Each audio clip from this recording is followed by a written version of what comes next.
2024 లేదా 25లో డిగ్రీ లేదా బీటెక్ చదివారా? సాఫ్ట్‌వేర్ జాబ్ కోసం ఎదురు చూస్తున్నారా? అయితే కోడ్ జ్ఞాన్ 100 డేస్ కోర్సులో చేరండి, జాబ్ సాధించండి. నమస్కారం అన్వర్ గారు. మేడం. చాలా మందికి లా ఆఫ్ అట్రాక్షన్ ద్వారా ఎంతో మంది క్లయింట్స్ అయితే చాలా హ్యాపీగా ఫీల్ అవుతున్నారు. సో ఈ ఇంటింట లా ఆఫ్ అట్రాక్షన్ అని ఏ పేరుతో స్టార్ట్ చేశారో ప్రతి ఇంటికి ఇది పాస్ అయింది అని చెప్పొచ్చు.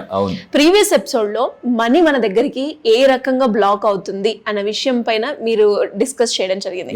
మరి ఈ ఎపిసోడ్ లో దేని గురించి చెప్పబోతున్నారు? ఏ రకంగా మనీని మనం సొంతం చేసుకోవచ్చు?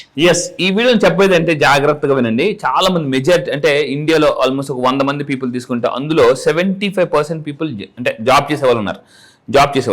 చాలా మంది జాబ్కి వెళ్ళేటప్పుడు ఆ జాబ్ ఎన్విరాన్మెంట్లో ఏం మాట్లాడాలి, లా ఆఫ్ అట్రాక్షన్ ఏ విధంగా వాడాలనేది నేను చెప్తాను. సో ఈ వీడియో మీరు ఫస్ట్ టైం వింటున్నప్పుడైతే, ఆల్రెడీ జాబ్ చేస్తున్నట్లయితే మీ జాబ్ ఎవరైతే చేస్తున్న వాళ్ళందరికీ వీడియో పంపించండి, చాలా బాగా ఉపయోగపడుతుంది. సో ఈ వీడియోని చెప్పేది అంటే, నా దగ్గరికి వస్తే సింపుల్గా ₹1,00,00,000 కూడా సంపాదించుకోవచ్చు అని నేను చెప్తున్నాను. అలా చాలా మంది వస్తున్నారు. సింగిల్ డేలో కూడా షబ్బీర్ గారు అని చెప్పేసి ఒక సింగిల్ డే మేడం ₹2 లక్షల వచ్చింది. 2 లక్షల రూపాయలు గ్రేట్ సార్, వినడానికి బాగుంది.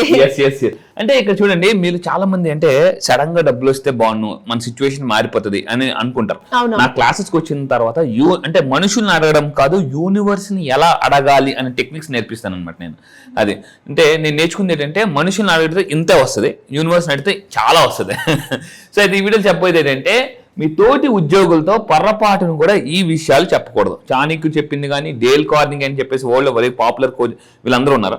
వీళ్ళందరూ ఏంటంటే, ఎంప్లాయీస్ జాబ్ చేసేటప్పుడు మీరు ఆ ఎన్విరాన్మెంట్లో ఏమి మాట్లాడాలి, ఏమి మాట్లాడకూడదు, లా ఆఫ్ అట్రాక్షన్ టెక్నిక్స్ అనమాట. సో ఈ వీడియో చూడండి. ఫస్ట్ ఆఫ్ ఆల్ నెంబర్ 1, ఏ సమస్యల గురించి మాట్లాడకూడదు? ఆర్థిక సమస్యల గురించి మాట్లాడకూడదు. మీరు ఆఫీస్కి రాగానే ఎలా స్టార్ట్ చేశారు, ఏం డల్గా ఉన్నావు అని అంటే, ఆర్థిక పరిస్థితి ఏం బాగాలేదు, శాలరీ సరిపోవడం లేదు, అది లేదు, ఇది లేదు అని స్టార్టింగ్ ఆ విషయాలు మాట్లాడకూడదు. ఆర్థిక స్థితిని గురించి గుర్తుపెట్టుకోండి. ఫైనాన్షియల్ మ్యాటర్స్ ఎప్పుడు కూడా పర్సనల్గా ఉంచాలి, అందరికీ షేర్ చేయకూడదు. అంటే పాజిటివ్ షేర్ చేయండి కానీ నెగిటివ్ షేర్ చేయకూడదు. ఏమవుద్దంటే, కొంతమంది మీ ఎన్విరాన్మెంట్లో మీతో పాటు వర్క్ చేస్తూ మీరు ఎప్పుడు పడిపోతారా అని చూస్తుంటుంటారు. సో మీరు ఎప్పుడైతే మాట్లాడతారో, మీరు ఫర్ ఎగ్జాంపుల్ నాకు ₹1,00,000 లాస్ వచ్చిందని చెప్పారు అనుకోండి, వాళ్ళందరూ ఏం చెప్తారంటే, పని అయిపోయింది, మొత్తం 10 లక్షలు లాస్ అట అంటే దానికి ఇంకొక 0 కలిపేస్తారు అనమాట. ఆ 0 కలిపేసి మిమ్మల్ని 0 చేయాలనుకుంటారు అనమాట. సో ఇక్కడ పాయింట్ ఏంటంటే, మీ జాబ్ చేసే ఎన్విరాన్మెంట్లో కానీ, మీ బిజినెస్ ఎన్విరాన్మెంట్లో కానీ మీ యొక్క ఆర్థిక సమస్యలు ఎవ్వరికి చెప్పకూడదు. నెంబర్ 1 పాయింట్ అండి. అండ్ ఇంకొకటి, మీ యొక్క జీతం గురించి కానీ, అంటే ప్రమోషన్స్ గురించి కానీ డిస్కస్ చేసుకునేటప్పుడు ఎక్కువ మంది చెప్పకూడదు, ఓన్లీ అక్కడ కొంతమందితో మాత్రమే డిస్కస్ చేయాలి. అండ్ ఇంకొకటి అంటే, గాసిప్స్ మానేయాలండి. చాలా మంది జాబ్ చేసేటప్పుడు ఏమంటారు తెలుసా, మీ ముందు పాజిటివ్గా మాట్లాడతారు, మీరు లేనప్పుడు నెగిటివ్గా మాట్లాడతారు. ఈ గాసిప్స్ అనేవి పూర్తిగా ఆపేయాలి. సో దానివల్ల మళ్ళీ చెప్తున్నాను, మీరు ఒకరి గురించి ఎలా మాట్లాడతారో మీ గురించి మాట్లాడే వాళ్ళు చాలా మంది వస్తారు, ఒకళ్ళు కాదు చాలా మంది వస్తారు. సో ఈ విషయం గుర్తుపెట్టుకోండి, గాసిప్స్ దయచేసి ఆపేయండి. ఎవరి పర్సనల్ లైఫ్ లోకి మీరు ఎంటర్ అవ్వకూడదు. నేను మళ్ళీ చెప్తున్నానండి, మీరు జాబ్ చేసేటప్పుడు అవతల వ్యక్తుల పర్సనల్ లైఫ్ లోకి మీరు ఎంటర్ అవ్వకూడదు, వాళ్ళ మీద కామెంట్స్ కూడా చేయకూడదు. ఇది చాలా చాలా ఇంపార్టెంట్. అలా మీరు చేస్తే ఏమవుతుందంటే, వాళ్ళ నెగిటివ్ ఎనర్జీని మీరు హ్యాపీగా అంటే ఇలాగ సింపుల్గా బాస్కెట్బాల్ చేసినంత ఈజీగా లాగేస్తారు అనమాట. అండ్ ఇంకా మీరు తీసుకుంటే, మీ యొక్క కుటుంబ సమస్యలు కూడా ఎవరికి చెప్పకూడదు. ఆఫీస్కి రాగానే తలపట్టుకుని కూర్చున్నప్పుడు పక్కన, హే బాస్ ఏం అలా ఉన్నావు అంటే, ఏంటబ్బా మొత్తం అంతా ప్రాబ్లమ్స్ అని స్టార్ట్ వచ్చిన అంటే ఆఫీస్కి వచ్చిన మొదటి 1-2 గంటలు ఎప్పుడు కూడా నెగిటివ్ మాట్లాడకూడదు, నెగిటివ్ విషయాలు డిస్కస్ చేయకూడదు. ఇలాంటి అంటే ఆర్థిక సమస్యలు, కుటుంబ సమస్యలు, గాసిప్స్ మొదటి 2 గంటలు అంటే ఆఫీస్కి వచ్చిన మొదటి 2 గంటలు ఎవరైతే అద్భుతంగా పనిచేస్తారో వాళ్ళు ఆ రోజంతా కూడా అంత అద్భుతంగా పనిచేస్తారండి. చాలా మంది ఏంటంటే, ఆఫీస్కి వచ్చిన ఫస్ట్ 2 అవర్స్ ఏంటంటే సరదాగా కబుర్లు చెప్పుకుంటుంటారు, ఏదో చేసుకుంటుంటారు, వచ్చిన ½ అన్ అవర్ రిలాక్స్ అయ్యి తర్వాత వర్క్ స్టార్ట్ చేస్తారు. అలా చేయకూడదండి. అండ్ ఇంకోటి అంటే, ఉద్యోగం పైన అసంతృప్తి ఉందని మీరు ఎవరికి చెప్పకూడదు. ఏం అలా ఉన్నావు డల్గా అంటే, జాబ్లో సాటిస్ఫాక్షన్ లేదబ్బా అని మీరు అనకూడదండి. మళ్ళీ చెప్తున్నాను, సాటిస్ఫాక్షన్ లేదు అని చెప్తుంది మీ ఫ్రెండ్కి కాదు, డైరెక్ట్గా యూనివర్స్. అప్పుడు ఏముందంటే, ఉన్న ఉద్యోగం పోతుంది గ్యారంటీగా. ఉద్యోగం రావాలని ఫస్ట్లో ఎలా ఉంటారంటే, చాలా మంది రావాలని ఆ దేవుడికి మొక్కుతారు, మెసేజ్లు పెడుతుంటారు, మెయిల్స్ పెడతారు, రెజ్యూమ్ పెట్టుకుని అక్కడెక్కడ తిరుగుతుంటుంటారు. ఉద్యోగం వచ్చింది ఆ ఉద్యోగాన్ని తెరుతుంటుంటారు చాలా మంది. దానివల్ల ఏమవుతుంది అంటే, ఖచ్చితంగా ఏదో ఒక ఉద్యోగం పోతుంది. జీవితంలో గుర్తుపెట్టుకోండి, చేతిలో ఉన్న ఉద్యోగం చేతిలో ఉన్న గాజు గ్లాస్ లాంటిది. అంటే గాజు గ్లాస్ చేతిలో ఉన్నంత వరకు దాని విలువ తెలియదు, పడిపోయినప్పుడు దాని విలువ తెలుస్తుంది. సో అందువల్ల మీరు గుర్తుపెట్టుకోండి, చేతిలో ఉన్న ఉద్యోగాన్ని ఎప్పుడు కూడా అంటే భగవంతుడు ఇచ్చిన గిఫ్ట్ లాగా, ప్రసాదం లాగా ఫీల్ అవ్వండి. జీడిపప్పు లేదు, ఉప్మా అది లేదు, ఇది లేదని ఫీల్ అయితే మొత్తం పోతుంది.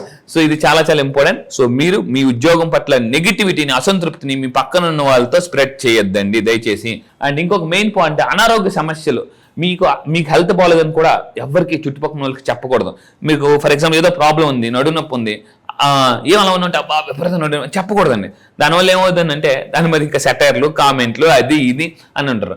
సో చాలా మంది ఎందుకు వాళ్ళ ప్రాబ్లమ్స్ చెప్తారంటే సానుభూతి కోసం చెప్తారు. నా మీద అందరూ సానుభూతి చూపించాలి అని చెప్పేసి. ఎక్కువ మంది అంటే మీ సమస్యలు మీరు ఎవరికైనా ఎక్కువ మందికి చెప్పుకుంటున్నారని అంటే సొల్యూషన్ కాదు, సొల్యూషన్ కోసం కాదు, సింపతి కోసం, సానుభూతి కోసం మీరు కోరుకుంటున్నారు. సో ఈ ప్రపంచం మీరు గుర్తుపెట్టుకోండి, సానుభూతి అంటే వ్యక్తం చేసే వాళ్ళ గురించి కాదు, అంటే రిజల్ట్స్ అంటే హైయెస్ట్ రిజల్ట్స్ చూపించే వాళ్ళ కోసం చూస్తుంటారన్నమాట.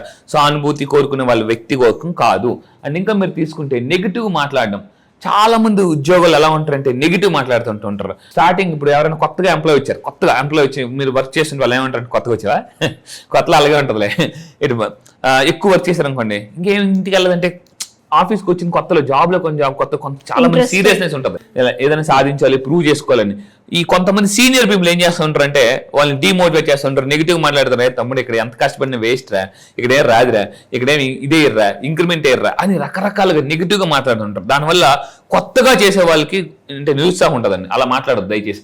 అండ్ ఇంకోటి అంటే వ్యక్తిగత సంబంధాలు పెట్టుకోవద్దు ఆఫీస్లో గట్ట. సో ఇలాంటివన్నీ కూడా అంటే దానివల్ల చాలా ప్రాబ్లమ్స్ వస్తుంటాయి. So please be very careful. And ఇంకా ఫైనల్ మీ ప్రాజెక్ట్, మీ బాస్ మీకు ఏదైనా ప్రాజెక్ట్ ఇస్తే అది మీరు అందరితో షేర్ చేయకూడదు. నాకు తెలుసు ఆ బాస్ నాకు ప్రాజెక్ట్ ఇచ్చారంటే కొంతమంది ఎలా ఉంటారంటే సంతోషపడే వాళ్ళకన్నా అసూయపడే వాళ్ళకి ఎక్కువ, వీళ్ళకి ఎందుకు ఇచ్చారు, నాకు ఇవ్వచ్చు కదా, వాళ్ళకి ఇస్తే వాళ్ళకన్నా నేనే కదా బాగా చేస్తాను అని చెప్పేసి మీ ఒక ఇంపార్టెంట్ ప్రాజెక్ట్ మీకు బాస్ పిలిచి మీకు చెప్తే, క్యాబిన్లోకి పిలిచి చెప్తే దాన్ని మీరు ఎట్టి పరిస్థితుల్లో అందరికీ షేర్ చేయకూడదు. ఇలాంటివి కానీ మీరు ఫాలో అయితే దీన్ని law of attraction for office work అని అంటారు. సో ఈ విధంగా చేస్తే మీరు హ్యాపీగా ఉంటారు. అండ్ ఫైనల్ గా మీరు మీ ఆఫీస్లో ఈ పదాలు చెప్పకూడదండి. సో పదాలు ఈజ్ ఈక్వల్ టు రథాలు, జీవిత రథాలు. ఇక్కడ చూడండి, నేను చేయలేను, మీకు ఏదైనా ఆఫీస్ వర్క్ ఇచ్చారు. కొంతమంది ఏంటంటే fear of handling big work, పెద్ద వర్క్స్ హ్యాండిల్ చేయడం కూడా భయపడుతుంటుంటారు. అబ్బాయి నేను చేయలేనని అని అనకూడదు. ఏదైనా వచ్చినప్పుడు గ్రాబ్ ద ఆపర్చునిటీ గ్రాబ్ చేయండి. ఇది నాకు రాదు అని అనకండి, నేర్చుకోండి. సో ఇంకొకటి అంటే సామర్థ్యంపై సందేహం కలుగుతున్నారే, నాకే డౌట్ వేస్తుందబ్బా అని మీరు ఎట్టి పరిస్థితులు అనకూడదు. సో మీకు జాబ్ లో ఎలా సక్సెస్ అవ్వాలి నా క్లాసెస్కి వచ్చిన తర్వాత ఈసారి October 7th నుంచి చాంపియన్ మైండ్ సెట్ ప్రోగ్రామ్ నేను లాంచ్ చేస్తున్నాను. ఆ ప్రోగ్రామ్ లో మీరు మీ జాబ్ లో కానీ బిజినెస్ లో కానీ ప్రపంచంలో ఎక్కడున్నా కూడా చాంపియన్ ఎలా అవ్వాలని నేను నేర్పిస్తాను. Super sir. ఇంతకీ క్లాస్ ఎప్పుడు ఉండే అవకాశం ఉందంటారు? October 7th నుంచి మేడం. అంటే టైమింగ్స్ ఏంటి? ఎవరైనా కూడా ఇంట్రెస్ట్ ఉండి జాయిన్ అవ్వాలి అంటే ఎలా ఉంటుంది? సో ఈ చాంపియన్ మైండ్ సెట్ వచ్చేసి October 7th నుంచి స్టార్ట్ అవుతుంది. క్లాసెస్ వచ్చేసి జూమ్ లో ఆన్లైన్ లో daily morning 5 to 7. So interest ఉన్న వాళ్ళు ఇమీడియట్ కింద కనిపిస్తున్న నెంబర్ కి కాంటాక్ట్ అవ్వండి. ఎందుకంటే ఈసారి champion mind set first time అన్ని బ్యాచ్లు ఇప్పటిదాకా మనం 23 బ్యాచ్లు కంప్లీట్ చేసాం. వీళ్ళందరూ మళ్ళీ వస్తారు. మీరు అక్కడ బ్రేక్అవుట్ రూమ్స్ అని ఉంటాయి, ఆ బ్రేక్అవుట్ రూమ్స్ లో మీరు బిజినెస్ కాంటాక్ట్స్ కూడా పెంచుకోవచ్చు. మీకు ఏ బిజినెస్ చేయాలో తెలియకపోతున్నారు రండి, నా క్లాస్కి వచ్చిన తర్వాత మన క్లయింట్స్ ఉన్నారు, వాళ్ళు మీకు రకరకాల బిజినెస్ ఆపర్చునిటీస్ ఇస్తారు. Super sir. అండ్ మీరు చెప్పిన కొన్ని మైన్యూట్ పాయింట్సే కావచ్చు, కానీ అందులో చాలా పెద్ద మీనింగ్ ఉందని అర్థమవుతుంది. ఎప్పుడైతే వాటిని కనుక మన లా ఆఫ్ అట్రాక్షన్ లో ఇంకా వెళ్ళాలి అనుకునేటప్పుడు ఆ మైన్యూట్ ని కరెక్షన్ చేసుకుంటే ఖచ్చితంగా మీరు అనుకున్నట్టు ఎవరైతే ఏ గోల్ తో ఉన్నారో అది వాళ్ళకి డిజర్వ్ అవుతుంది అని అనిపిస్తుంది. Absolutely, madam. Anyways, great information, sir. Thank you so much. Thank you so much. Thank you, madam.